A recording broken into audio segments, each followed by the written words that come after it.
And good day, everybody. Welcome into Big Ten football and beyond. I am Chris Landry, and we've got much to get to today. Excited to have you join us, and we invite you to join us in the chat room as we do this show. We're going to talk a lot about Nebraska.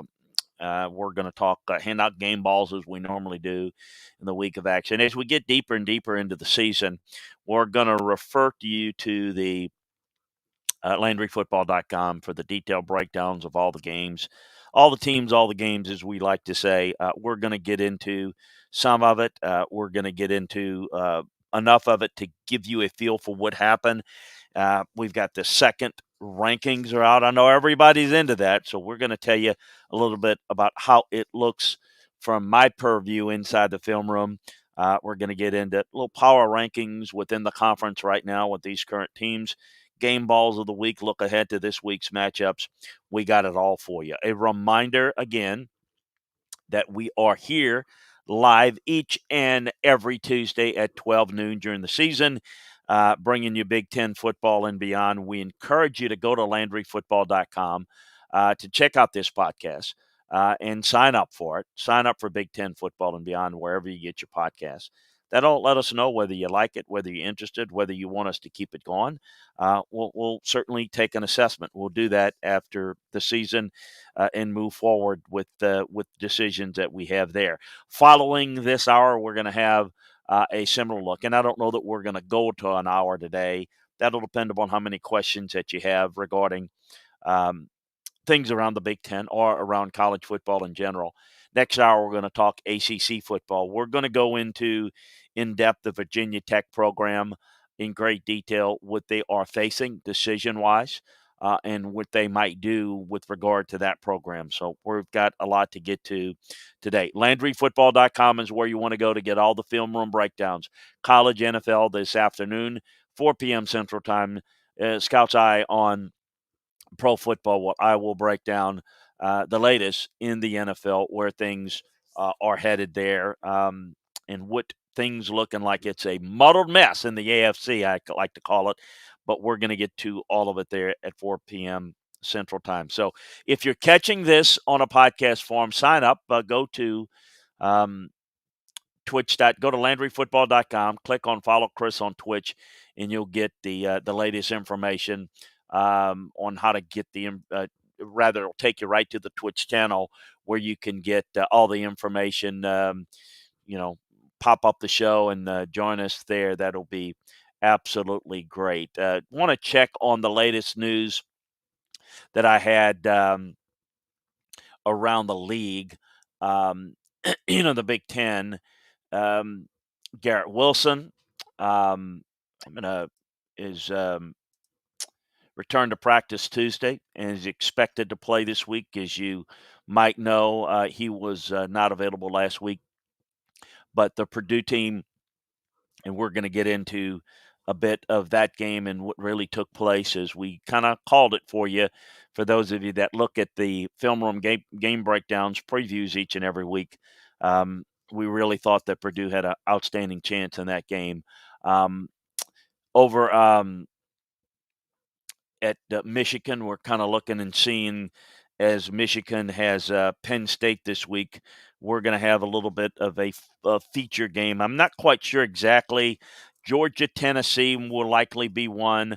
I do think Michigan, Penn State might be the other. Maybe A&M, Ole Miss.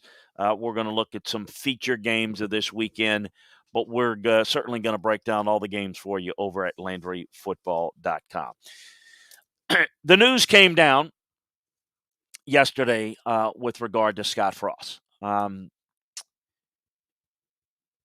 The decision we've talked about for some time is whether Nebraska would bring him back or not, and whether that would be the right decision or not. My concern has been, does Scott have the answers on how to fix it? It is, it's not as easy, and being involved in a lot of these coaching search evaluations and searches, it's a lot different than the fan. The fan's very emotional. The media is very emotional.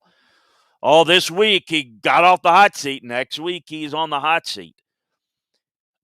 if you're that reactionary with fans or the media, then that's going to be your plot in life, and you're going to be limited. And you have to have you have to have a stronger mind, a stronger vision, and a better understanding of what's going on and why to make good, prudent decisions. Which is why sometimes a quick decision to move on from someone makes a whole lot of sense.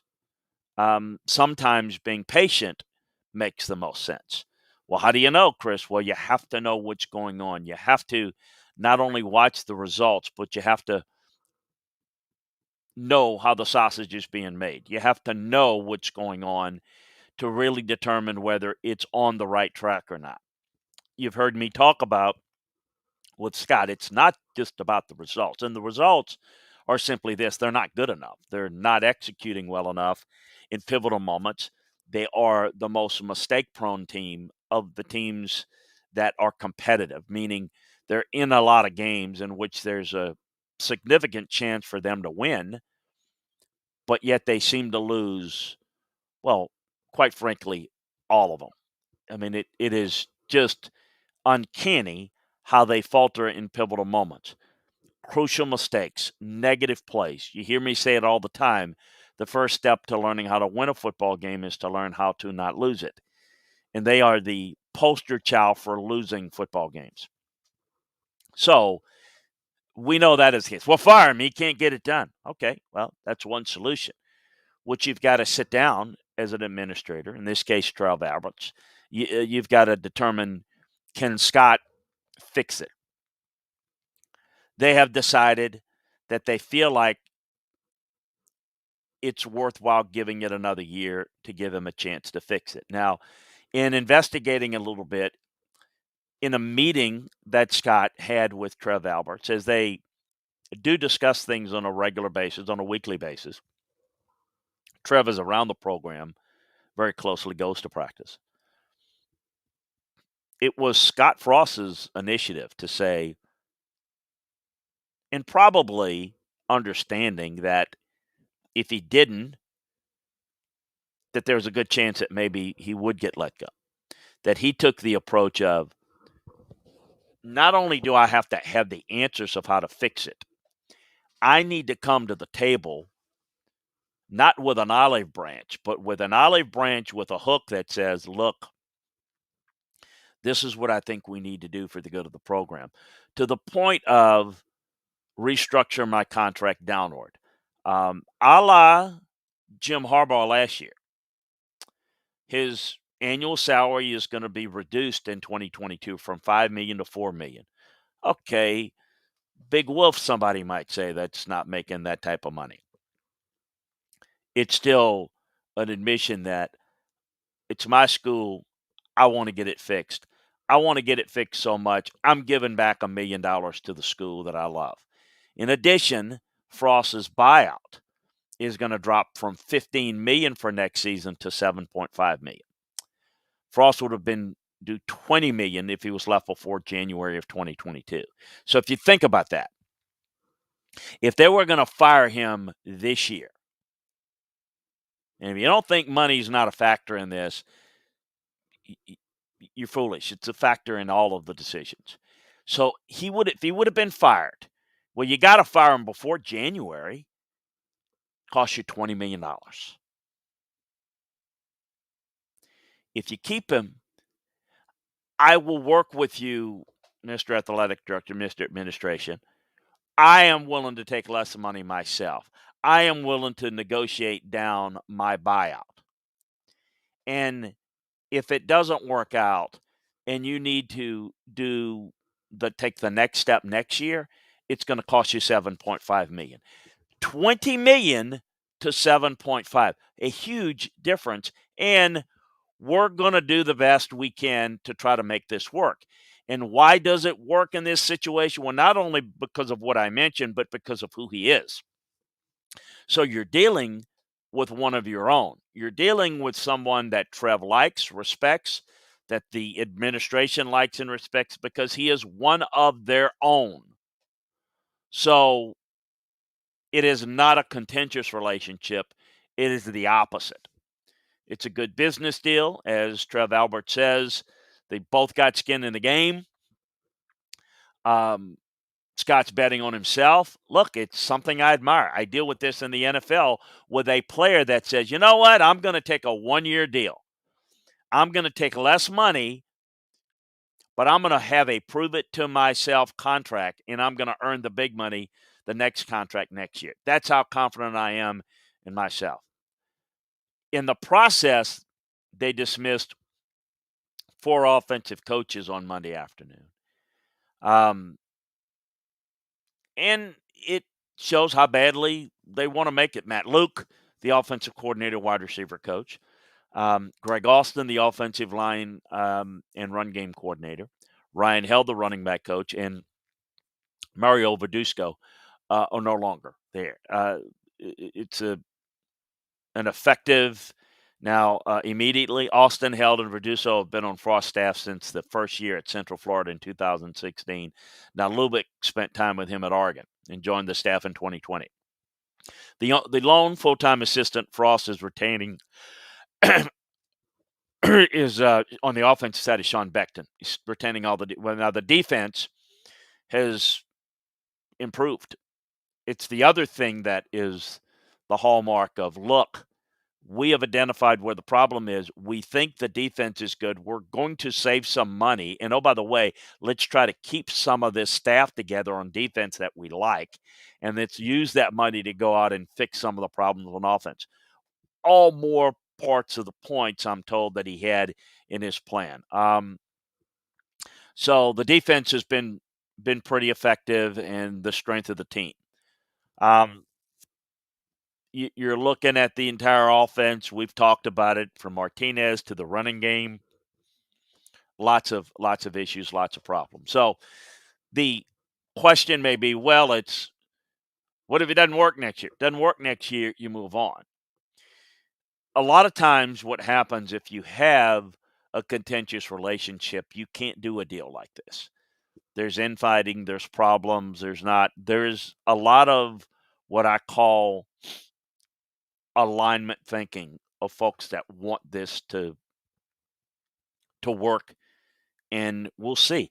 Is it going to work? Is it going to flip the switch in the positive end? I would say that there's, based upon history, less than 50-50 that it's going to work, but it might. And if it doesn't, they have to go out and make that move next year. And then where do they go? Nebraska's still a very good job. It is not the absolutely stop every coach in their tracks. I got to get me that Nebraska job.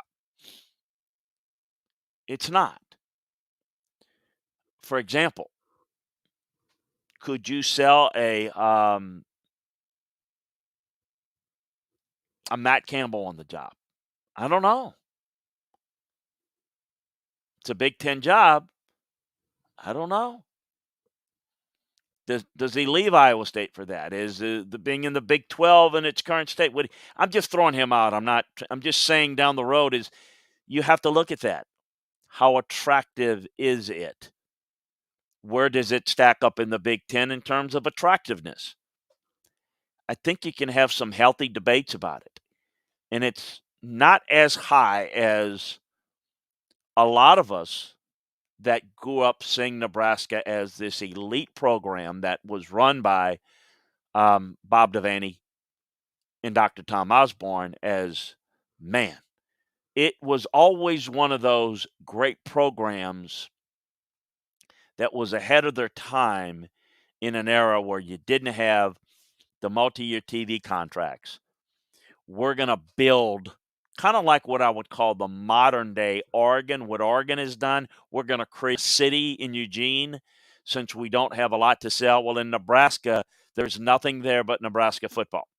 It's not really popular in basketball.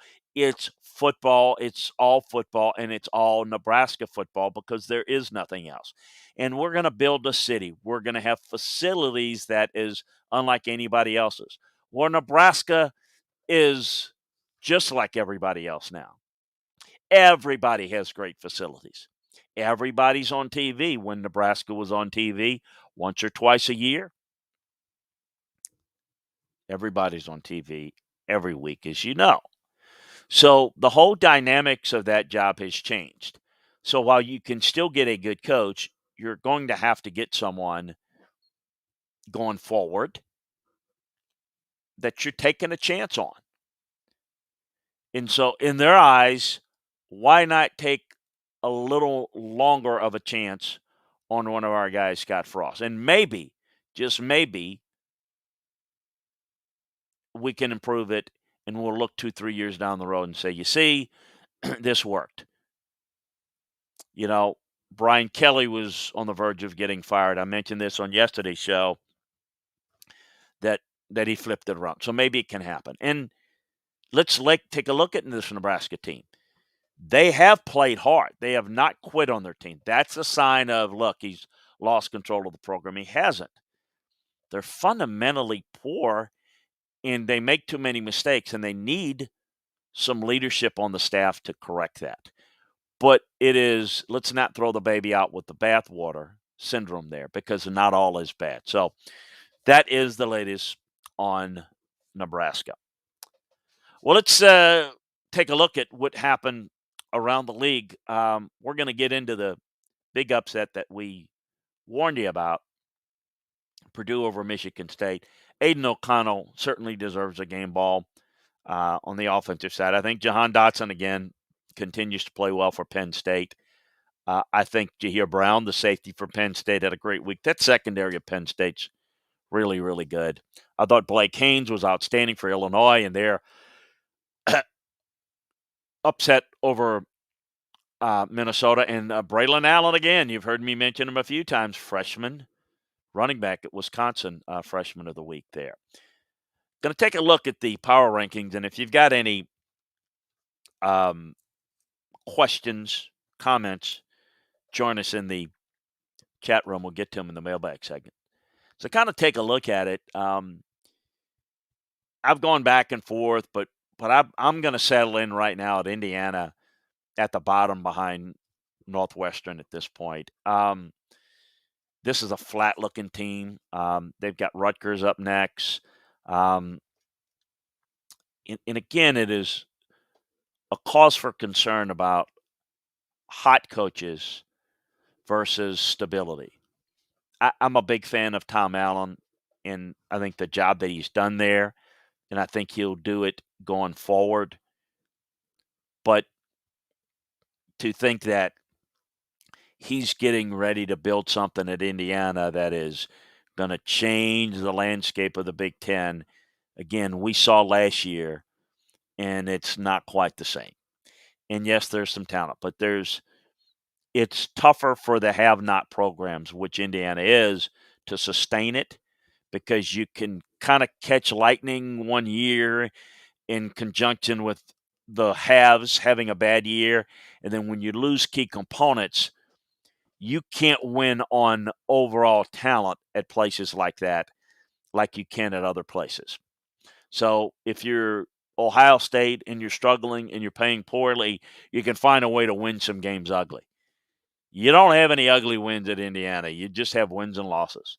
Northwestern is right there at the bottom with them. I think Indiana's looked a little worse, but this is not a really good-looking team. They're going to get smashed again by Wisconsin this week. I'd probably put Rutgers, Nebraska in that 12-11 spot. I mean, Nebraska's 3-7. On tape, they look better than that. They played Ohio State pretty well. They're the king of almost play cleaner games. Who knows what can happen? I'm not saying that they'd be a 7-3 team, but I got to tell you, it'd be closer to 500 than you might think. When you put on the film, you see a team that looks pretty good. But when you finish the film, you say, I see why they lose. Rutgers has been a struggle in Big Ten play. This is another case of the program's going in the right direction. They're doing a nice job, but the climb up in the Big Ten, as we said, is going to be a lot tougher, and we're seeing it now. They're not the same Rutgers of the Big East.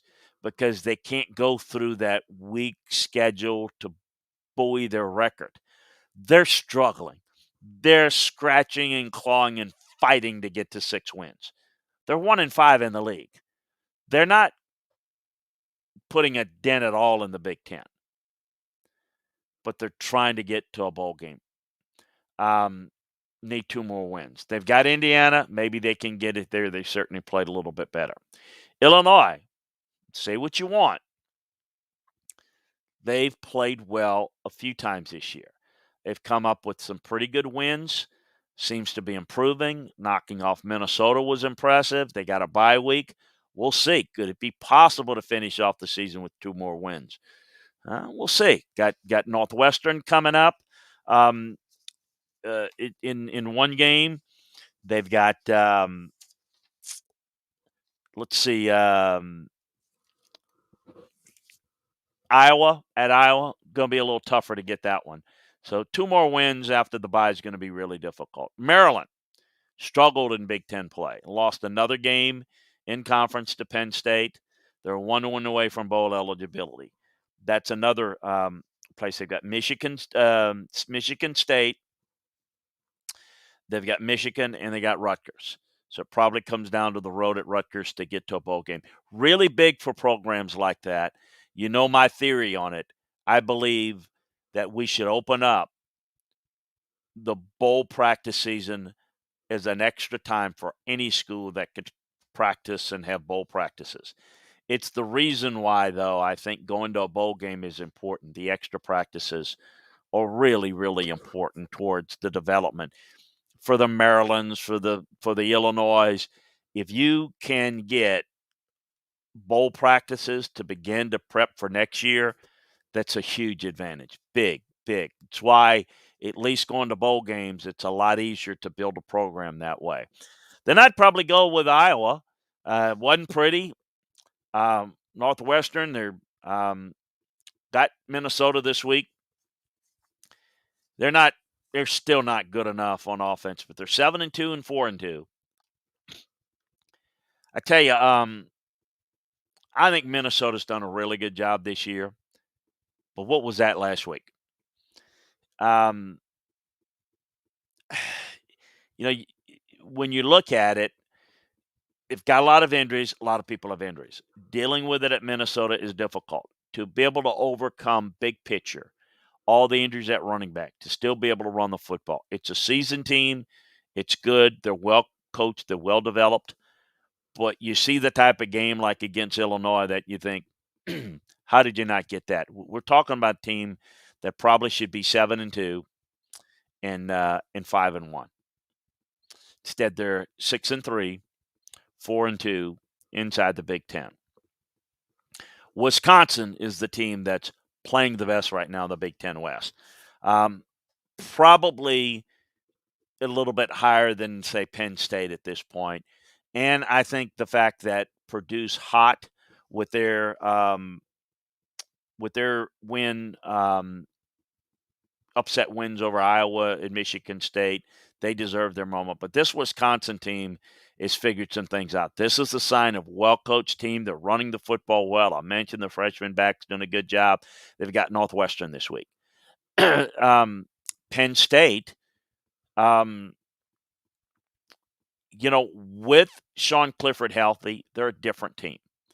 They're very, very capable. I think they've got the type of talent and the type of team to beat Michigan this week. I think it's a very intriguing game. I'm looking forward to it. Then I'd go with Purdue. This Purdue team, it took down Michigan State, then Iowa. Are they going to get it done against Ohio State? I think not.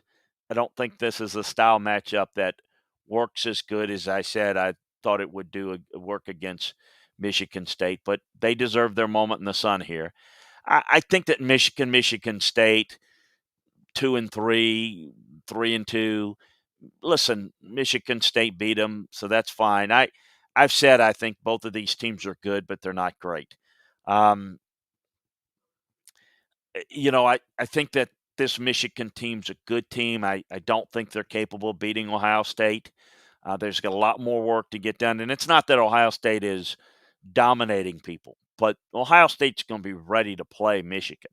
Ohio State's speed advantage is going to show up more there than it will against Nebraska because of the intensity level. I'm just curious to see what Michigan's going to do against Michigan State this week. I think Michigan State has done a good job maximizing things this year. Lots of credit. But I think they're vulnerable. I think they have been vulnerable, and I think Purdue just exposed it. I think they got Maryland this week. I expect them to win. Uh, then they've got Ohio State and Penn State. It wouldn't surprise me if Michigan State loses their next two games after this week. And then Ohio State's the lone remaining conference unbeaten. We know they lost that Oregon game. It's an intriguing game, and the overview thought is, look, they didn't dominate and hasn't looked in dominating fashion. Look out, Purdue can make plays, and yes, they can. And I do think there is something to that. But I do think the matchup's going to be a little bit more difficult for Purdue than it was, say, against Michigan State. So, um, again, recapping things, Illinois with that 14-6 win over Minnesota was surprising. To keep, you know, Minnesota, they're still in the West race, but I think to certainly put pardon the pun, a hole in the boat there. Um, Another frustrating loss for Nebraska, 26-17. Another looks close every week, but we just can't get over the hump type of game. Penn State, you may not have seen it out there, but I thought the offensive performance was outstanding against Maryland, as I thought it would. Michigan State, Purdue, look, we talked about it. It was a beatdown. They couldn't cover David Bell. This Michigan State secondary was exposed. I think it was going to be a tough matchup for them, and they were able to. I think they were ready to play Purdue. They just weren't good enough. Wisconsin, we talked about it. I think that they're running the football well with Allen. I think that's the real key. Look, teams that run the football well, that coach well on the offensive line, to think their offensive line is going to be as bad at the end of the year as it is at the beginning of the year, if they are struggling, is to not really respect what they do and what their identity is. They're playing better. They're blocking better. That's not something that they were doing as efficiently as the early part of the year. They've gotten better. It's their fifth win in a row because they've played better at the line of scrimmage. So they've got more run creases. Grant Mertz has played better. They've been much more effective. So outstanding job there. Iowa getting by Northwestern wasn't all that impressive, I can tell you, when looking at the game. And then, of course, Michigan getting it done against Indiana was expected, and we discussed the problems that they're having. So, kind of going over the power rankings, game balls. We'll get to the questions. Jake's got a good one from inside the film room. How are the rankings? Is the rankings coming out tonight? How is it going to have an effect from a Big Ten standpoint? Um, Look, I think that what we're going to see personally, I think, of course, Georgia's still going to be number one.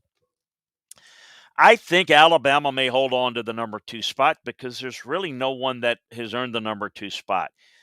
The number two spot's for the taking. And while Alabama doesn't look like they've really earned it, neither has Oregon, neither has Ohio State, neither has Oklahoma, neither has Cincinnati.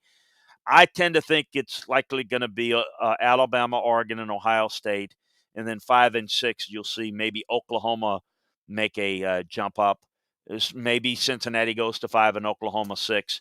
We'll see. I still say that Oklahoma has it all in front of them. It's about how they finish out the rest of the year. They had the bye week this past week. This coming week, Oklahoma is got Baylor.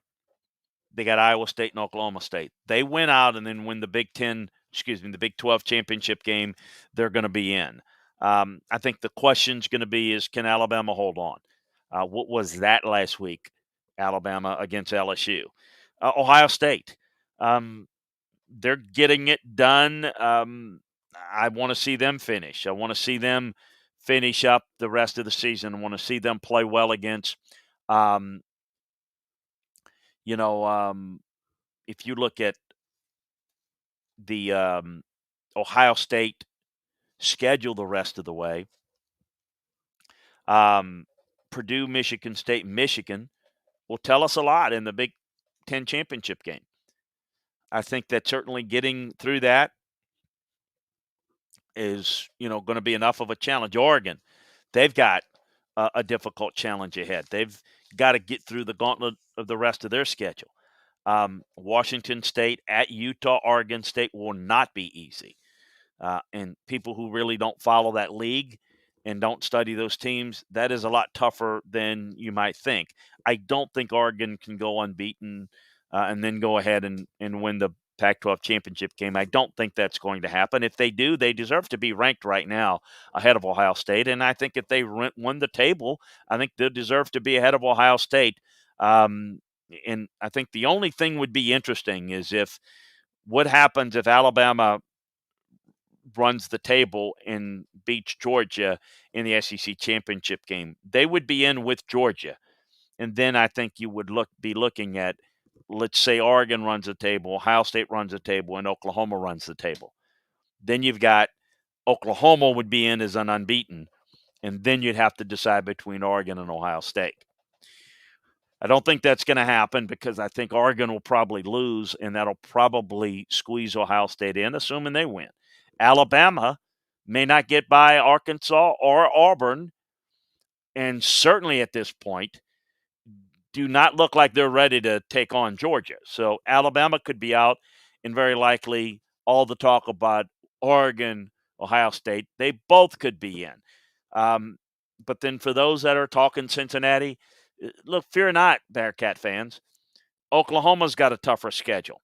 Ohio State's, no picnic going in. The teams most likely to win out is Ohio State because I think they have some sizable matchup advantages against Michigan State, Purdue, Michigan, and the Big West champion, whomever it is.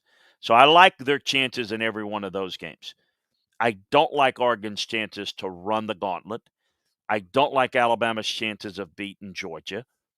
I think Oklahoma could get tripped up. So you're looking at the possibility Alabama, Oregon, Ohio State, Oklahoma all have another loss, in which case it would put Ohio State in with Georgia. Cincinnati would slide in, and then we'd be trying to figure out who the hell's the fourth team. I mean, what happens then? And I think that could be a whole different argument that we might have.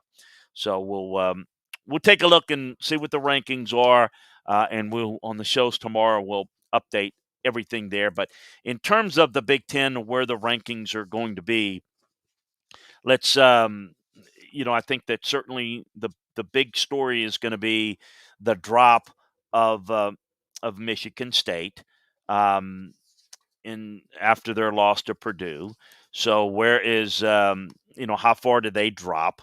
How far does Ohio State move up? And then for our audience in the Big Ten country, Cincinnati, Michigan, how much will they move up? That's going to be a little bit interesting within the rankings tonight. This coming week's matchups, as I mentioned, Illinois got the bye week. Rutgers is going to Indiana, Minnesota, Iowa, in what's a big one in the Big Ten West. Maryland, Michigan State, I think the Spartans bounce back. Michigan, Penn State's the most intriguing game of the bunch. Nebraska makes the assistant coaching changes, make changes on the staff. They got Southeast Louisiana this week.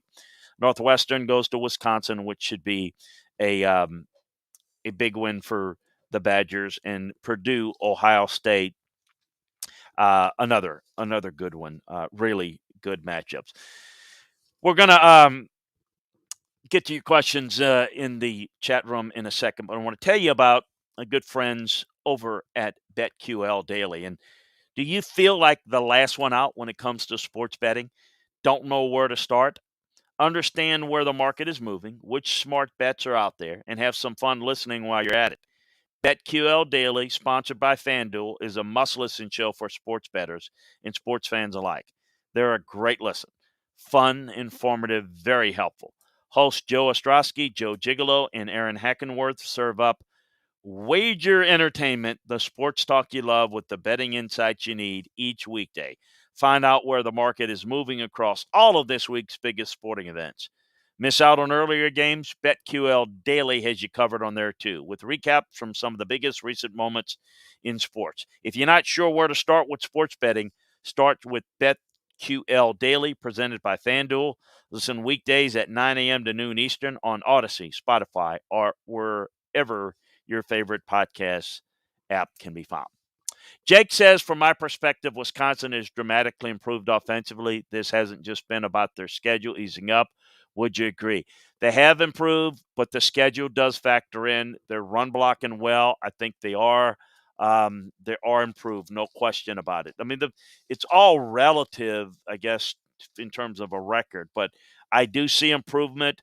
I do want to see how they finish out. I do like their chances of finishing strong against Northwestern, Nebraska, and then I think at Minnesota. Look, you beat and you play who you play, you beat who you beat, and they are playing better football right now. Some of that's who they've played, but a lot of it is how they've improved their run game, which is where the bread's buttered. Jake says an ESPN personality said they was told by an NFL scout that they're looking at 9 to 11 players on Cincinnati's roster as potential next level players. Is that number accurate? It is. Yeah.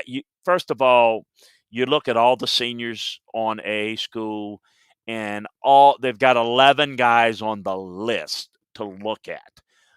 Not 11 guys will get drafted, but there are 11 guys on the list. There's actually 13 guys on the list to look at.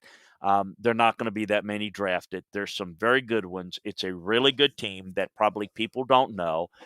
The fact that they're not looking really good against bad opponents kind of takes away the fact that they've got some really good players. I think the quarterback can play, and I think he's very intriguing and has got some ability to work around.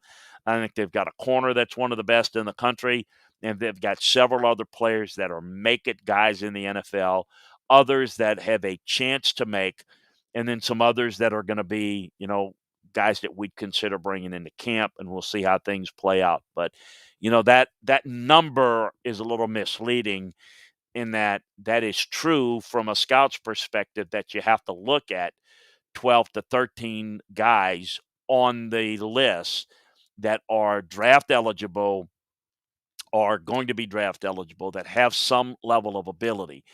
But a lot of times the media takes that as that means that all of them are going to be really good and drafted high.